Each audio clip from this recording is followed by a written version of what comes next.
Ζώντας στην εποχή της φωτογραφίας.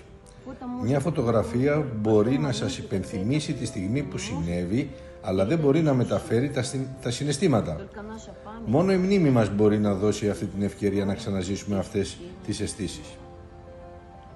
Воспоминания нас обнимают так крепко.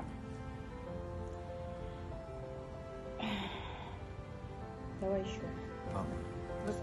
Οι αναμνήσεις μας αγκαλιάζουν τόσο σφιχτά που μπορούμε να νιώσουμε ξανά τα συναισθήματα που βιώσαμε σε ορισμένες στιγμές. Ακόμα και οι μυρωδιές, η γεύση στο στόμα, πικρία ή γλυκύτητα.